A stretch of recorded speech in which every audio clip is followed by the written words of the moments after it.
Live from the mist-enshrouded mountaintop fortress that is X and Y Communications headquarters, you're listening to the world-famous Mountaintop Podcast. And now, here's your host, Scott McKay. All right, gentlemen, welcome again to yet another episode of the world-famous Mountaintop Podcast. My name is Scott McKay, at Scott McKay on both Twitter and Clubhouse, Real Scott McKay on Instagram. The website is mountaintoppodcast.com, and I invite you to join us on Facebook. Come on, guys, you got to join. It's the ultimate group for men who don't want to bitch and complain about their problems, but would rather enjoy what men enjoy, talk about getting better as men and with the women in our lives. Oh, yeah, you can join us at Mountaintop Summit on Facebook. With me today is a new friend of mine. We were talking at length before we clicked record on this particular show because she's very interesting and very charming, and her area of expertise is fascinating. This is going to be a different kind of show than we've ever really done before.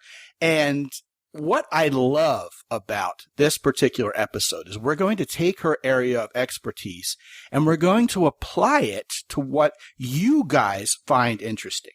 You see, Anne Michaud from Long Island, New York is a longtime Wall Street Journal reporter who spent years on the campaign trail with various politicians. And she has taken a great interest in studying power couples in politics.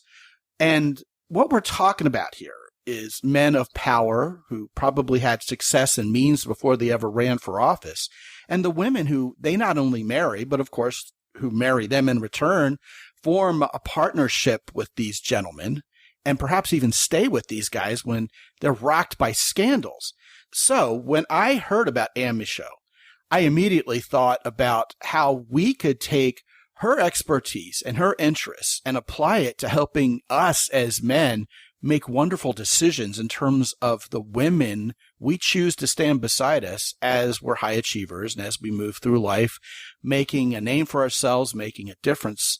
And, you can marry the right woman, you can marry the wrong one, and sometimes that isn't necessarily apparent at the start, but Anne is going to illuminate this particular topic for us in a way that, might be unexpected. So with nothing further, Anne Michaud from Long Island, New York, welcome to the show.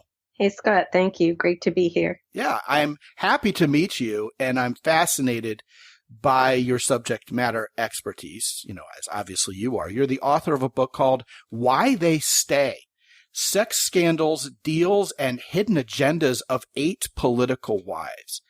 Talk to us a little bit about what drove your interest in writing such a book, Anne. Well, I had covered a number of men who got tripped up by their own sex-related scandals. Bill Clinton, Eliot Spitzer, who was governor of New York, and Anthony Weiner, also a New Yorker, who was a congressman. And I'd watch them sort of go out onto whatever stage. For the Clintons, it was a TV show, or the Spitzers were behind a podium, and the wives would be there, and they would either just stand there beside the husband or say, I love my husband, I forgive him, and I think he would be still a great candidate for office. And it seemed to me as though the women were being sort of propped up as political props by the party to help save their husband's candidacy. And I thought, wow, I knew some of them a little bit. I admired them. And I thought, these are actual human beings. And I'd like to get behind and look at what their stories are. Now, in your book, you break this all down into 5 factors of why these women would stand by their man, even vis-a-vis great adversity, politically or even socially. What are those 5 factors? Well, I didn't set out to write a tell-all book. I set out to understand what these women were thinking. The 5 factors I found after reviewing their lives in great depth was they were raised to have a very traditional view of life and marriage. They, for some reasons in their past, or maybe just their personalities, they emphasized security in their lives. They had a personal sense of patriotism, which often is what drew the couples together. They felt responsible for their family's emotional health. And finally, they had an ambition to build a legacy for their family, for what they were doing together as a couple and also for their children.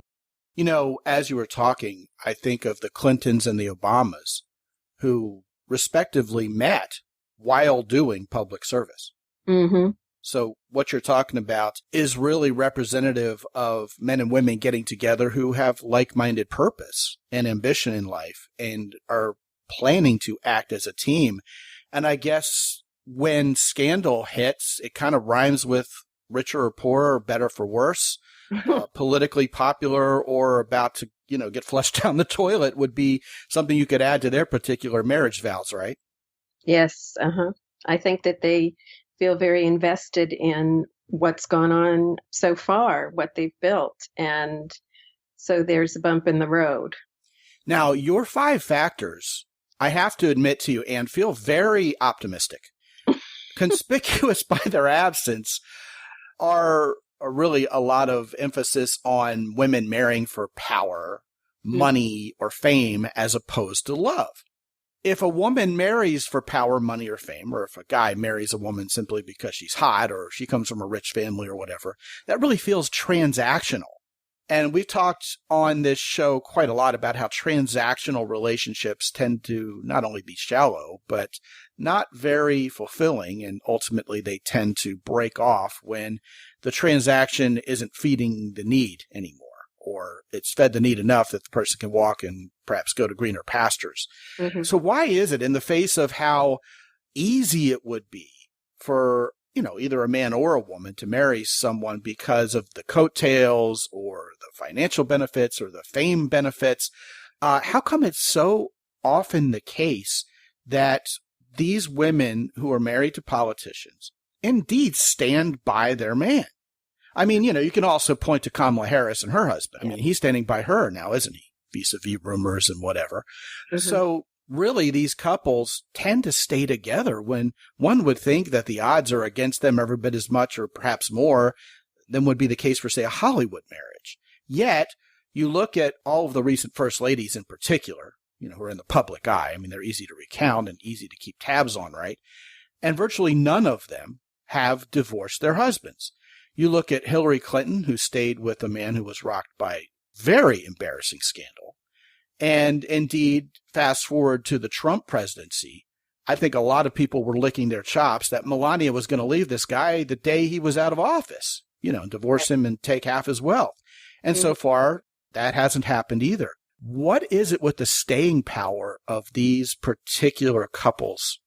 Well, I think you and I talked about Anthony Weiner before. His wife is Huma Abedin, who was Hillary's sort of adopted daughter for a long time. She was an aide to Hillary as a senator. She said that some of the advice that Hillary has given her was, don't ever let anybody tell you what to do about your relationship.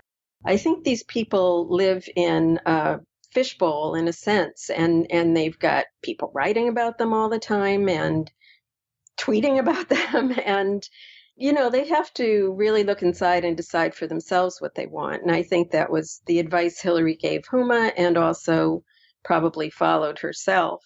Elizabeth Edwards wrote a lovely autobiography before she passed away. And she said when she found out about her husband's affair, John Edwards' affair, that she worked harder on the issues that they had invested in as a couple, because that became the glue that had held their family together for so long. John Edwards was a presidential frontrunner. Mm-hmm.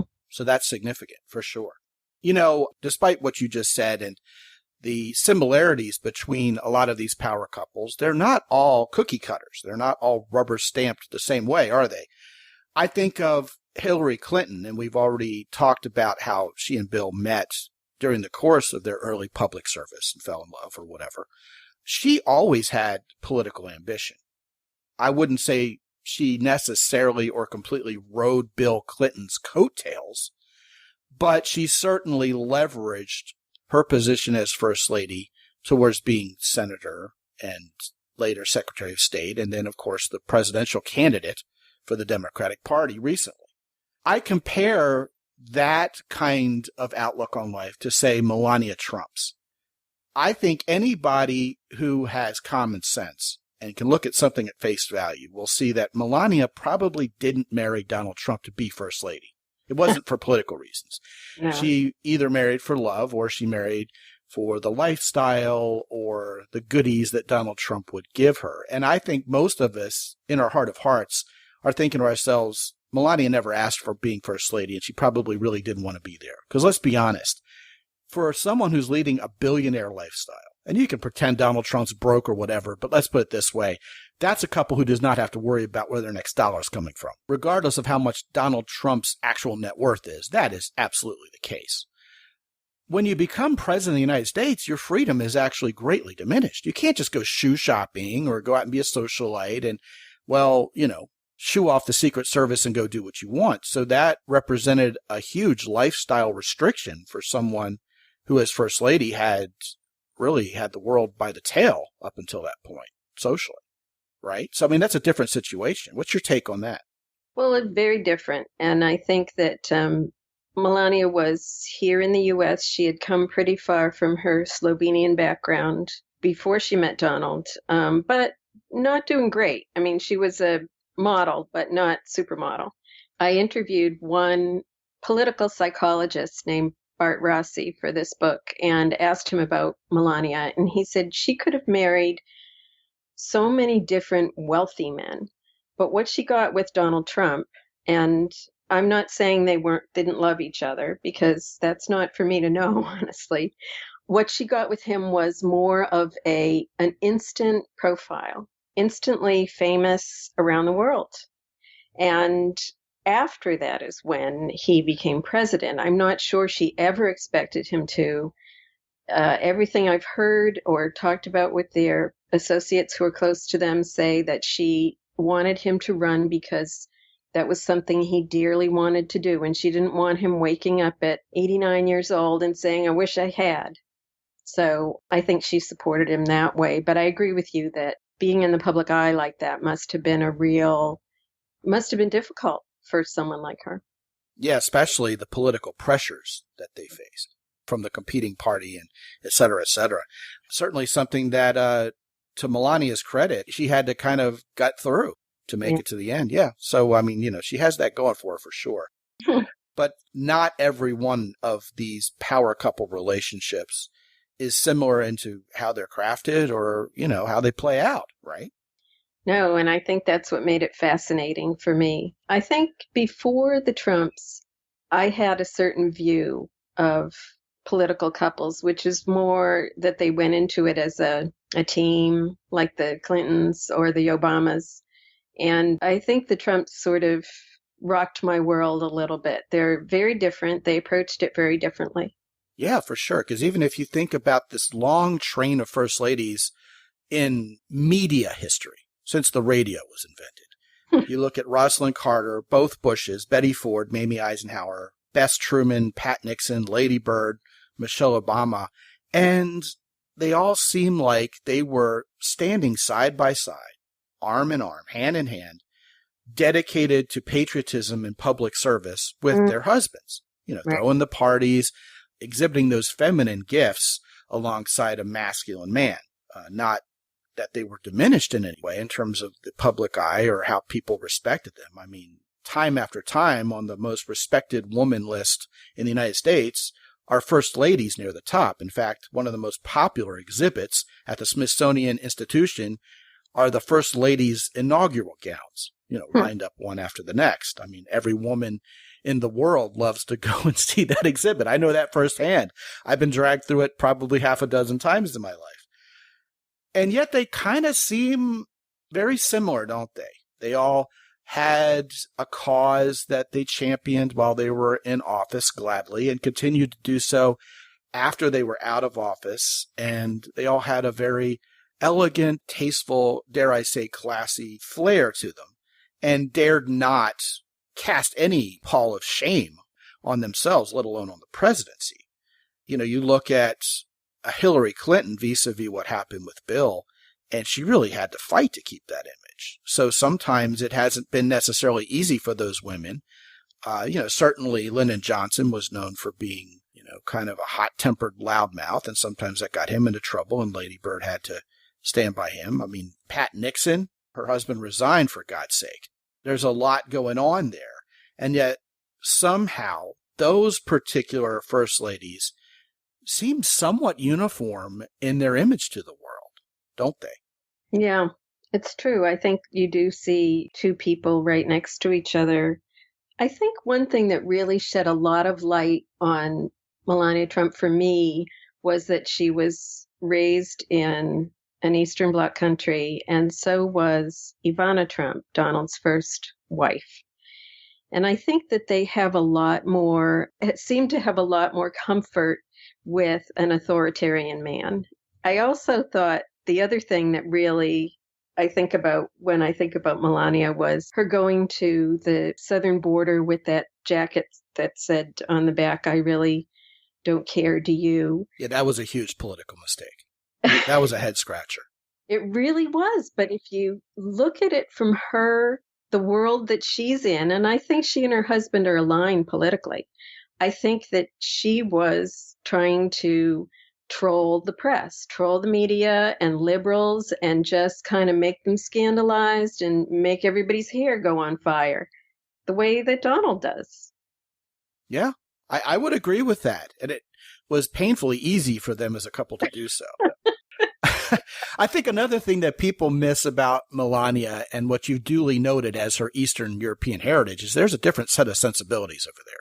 If you've ever met anybody who has emigrated from Eastern Europe or Russia or have actually visited those nations and met the people over there, they're wonderful and friendly, but you have to like people who are blunt and say what they mean. If you're one of those people who enjoys mutually pissing on each other's legs and pretending it's raining, you're not going to like people from those countries. Because, if you're doing something stupid, they'll say, "Why are you doing something so stupid? You should do this instead. It would be a lot smarter." And people go, "Oh my God, I can't believe I'm so offended." So Melania, and indeed most people I know who have emigrated from Eastern Europe, are not the type who are easily offended. So if another person is, it makes sense to me that they would greatly enjoy trolling them. I just think the public stage she was on that particular morning where she wore that coat was particularly large, and I still think it was a politically disastrous mistake for her to do that. Either way, indeed, Melania Trump is different than any other first lady in that respect, for sure. Conspicuous by their absence so far is discussion of Nancy Reagan and Jackie Onassis. Now, both of those women married men who were already socialites. The Kennedy family was famously aristocratic long before Jackie O married JFK. And, of course, Ronald Reagan was an actor, for God's sake. He was Mr. Hollywood before Nancy Reagan married him. And Nancy Reagan, of course, was Ronald Reagan's second wife, which some people either remember or they don't, but I think it's significant here. What was the difference between Reagan and Jackie O as first ladies, as opposed to maybe other first ladies who either kept a lower profile or came into the relationship perhaps knowing that their husband had political ambitions up front? And before I hand it off to you, I think it's probably fair to say that in many ways, Nancy Reagan in particular, and indeed Jackie O, did exhibit those same traits that other first ladies did, being very elegant and very classy. But there was a little bit of a difference there, Mm-hmm. It seemed like they were a little bit more in the public eye. Maybe it's because they were already used to it. Who knows? I'd love to have your take on that. Well, I think you talk about transactional relationships, and I know that when Jack Kennedy was looking to elevate his political career, Jackie was someone who he could marry, who was absolutely the right kind of woman and was very comfortable in the public eye and really set fashion standards around the world in her time. I think also Nancy Reagan, as an actress herself, to me, she seems a little bit more interested in the politics and helping her husband behind the scenes than Jackie did. And she famously was. Mm. Yeah, I mean, as the books were written after the Reagan era by insiders in the White House, time after time, Nancy Reagan was cited as a major influence on her husband's political decisions.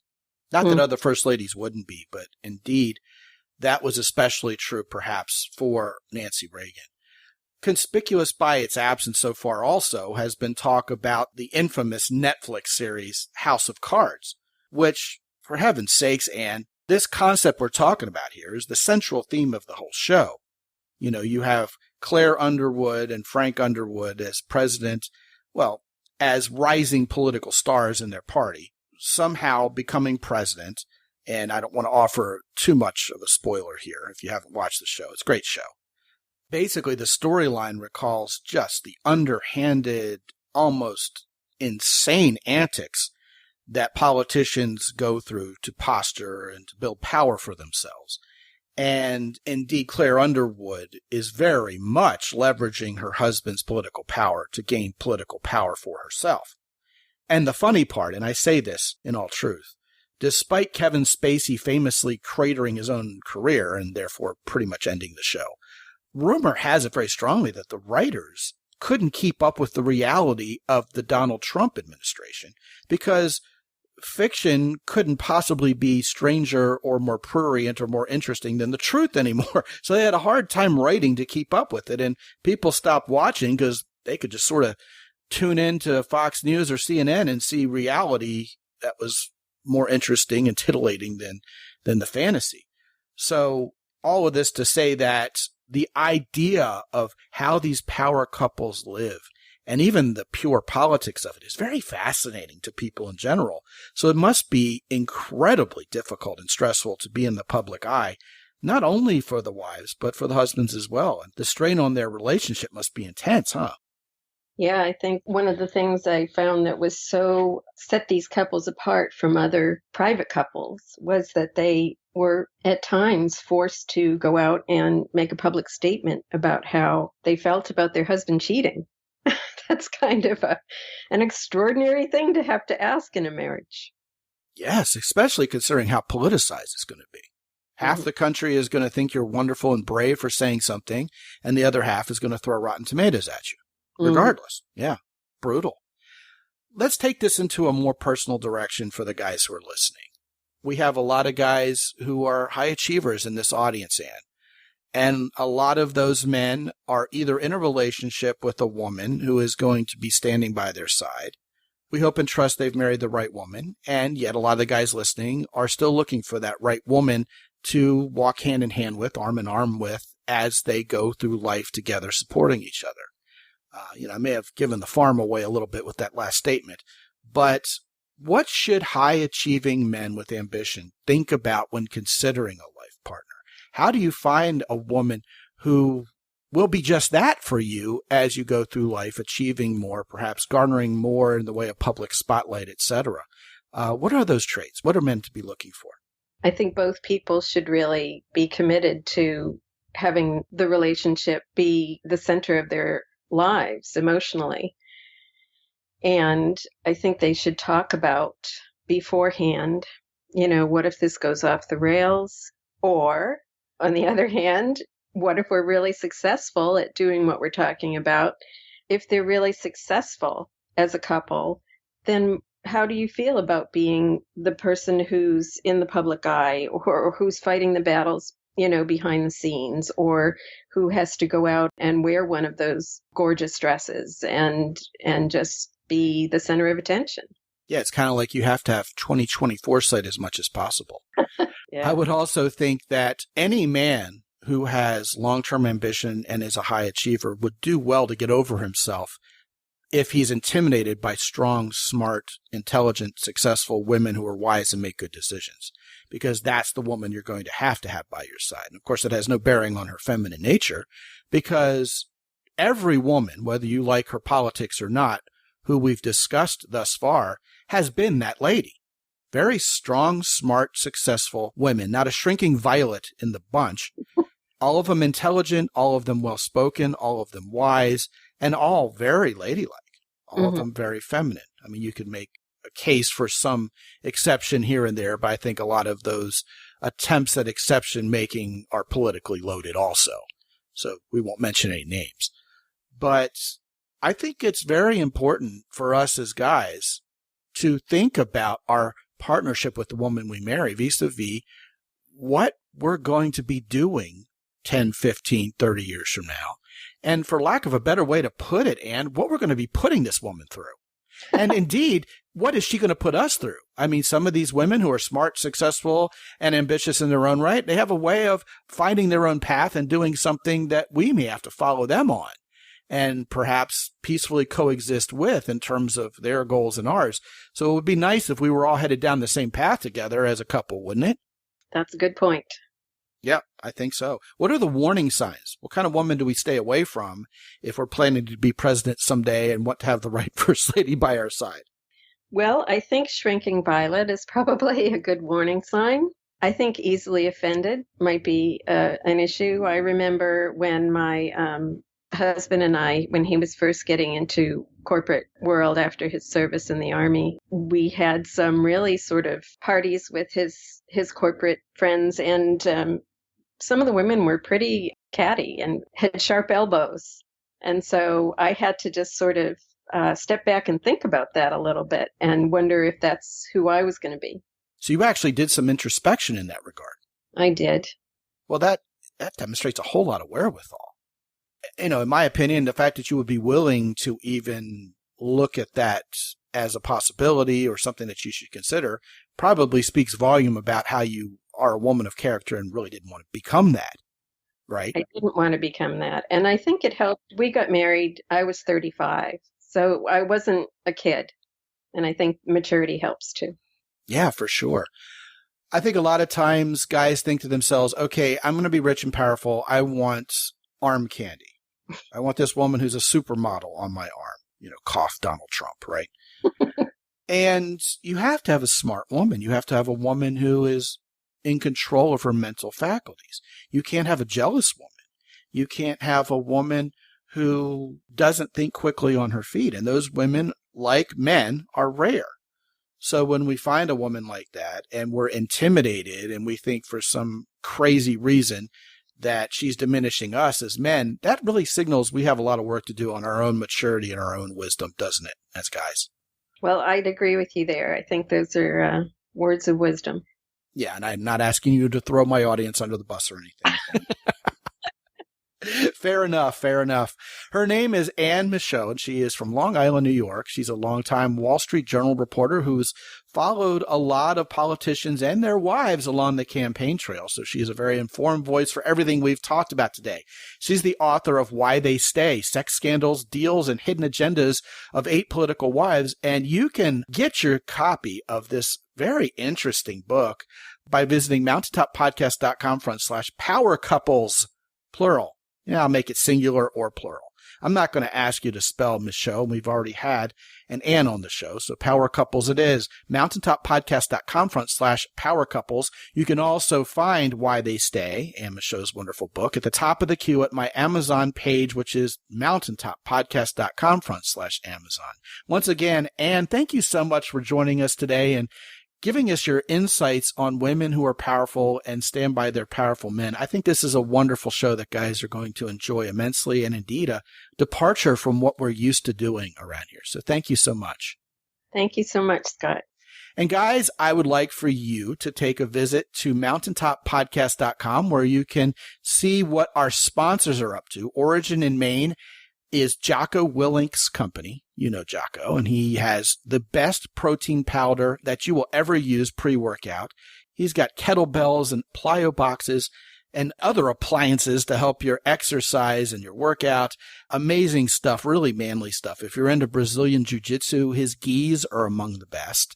If you do not have a set of his boots and you do not have a set of the jeans that are manufactured in the United States, as is everything by Origin Maine, in your wardrobe, you are missing out. They are the greatest jeans and the greatest boots I've ever worn. You can check out all of that and more by visiting mountaintoppodcast.com/origin. You can also visit my friends over at Hero Soap Company, natural soap and very manly fragrances. You will love how you smell, and so will the women in your life. You will smell fresh and clean because you will be fresh and clean. www.mountaintoppodcast.com/hero soap is where you find out the skinny on all of that. As you visit mountaintoppodcast.com, be sure to get on my newsletter and download a copy of Sticking Point Solved. Guys, if you've ever had a question about getting better with women or a situation that just vexed the living hell out of you when you've been out with a woman, chances are that sticking point is covered in that free book that you can download at mountaintoppodcast.com. Some of you have still not gotten on my schedule to talk to me for free. The first call is always free, 25 minutes or perhaps a little bit longer. We can put a plan of action together to get the woman in your life you really want. Listen, a lot of you guys are high achievers. The woman you're going to be with for the rest of your life is perhaps the most important decision you will ever make in a life that will feature many, many extremely important decisions such as yours. That indeed may be the most important. Gentlemen, you got to get it right. If you love what's going on this show, if you love the message, if you resonate with what you hear on this particular podcast, get on my calendar. Let's talk for free for 25 minutes about getting exactly the right woman in your life who you can walk hand in hand with and walk arm in arm into the future with. If you have concerns about your career, if you have concerns about the lifestyle you're living, we could talk about that too. Get on my calendar when you go to mountaintoppodcast.com, and you can also find out so much more. You can find out about our guests. You can see what they look like. A lot of fun to be had when you visit mountaintoppodcast.com. And until I talk to you again real soon, this is Scott McKay from X&Y Communications in San Antonio, Texas. Be good out there.